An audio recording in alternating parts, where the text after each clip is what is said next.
Just in tonight, broadcast reports that indictments may soon come down in the Bridgegate scandal. WNBC reporting at least half a dozen federal indictments could come as early as January.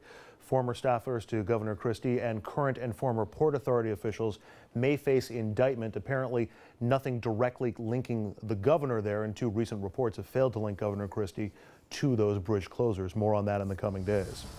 All right, back to the Garner case, and the Reverend Al Sharpton, who has stood alongside Eric Garner's family since the very beginning, spoke out Thursday about the grand jury decision. Now, Sharpton spoke out about the racial divide and the inequities that some just cannot ignore.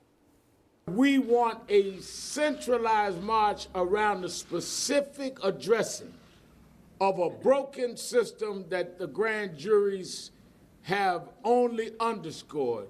When even with a videotape, you cannot seem to achieve a standard of probable cause. I think one of the things that the media refuses to deal with is a grand jury does not try someone's guilt or innocence.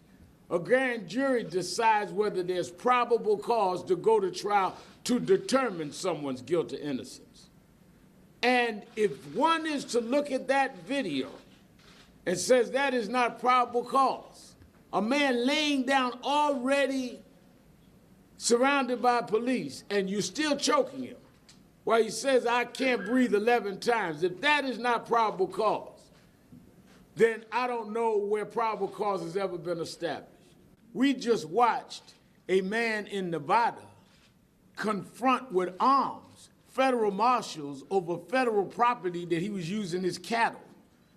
And he got nothing less known killed. I'm talking about federal marshals that he stood up to. So are you trying to then, not you, the broader you, suggest the only communities that get into any interaction with police is our community? So in our community, if a guy is accused of selling cigarettes, not even marijuana, he can be choked to death surrounded by cops. But in other communities, you go to get people that you call gangsters and mobsters, and you say, we have a warrant for you, we know you're having lunch, finish your lunch, enjoy your dessert, we'll be outside when you're ready. And you don't think people see the disparity?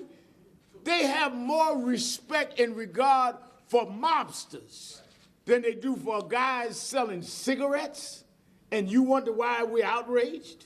Basil, as we were playing that clip, I heard you agreeing with the Reverend. What is it in what he said that resonated?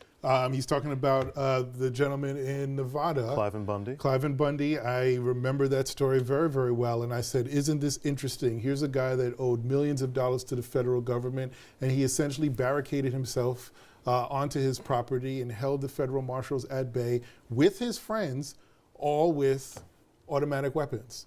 And I said to myself, if I ever owed the government that much money, they would rip me out of my apartment post haste. And so this disparity that he's talking about is very real. It's funny. I kept thinking about those public carry activists in Texas who have the assault weapons with them, and they're going into like Hardee's.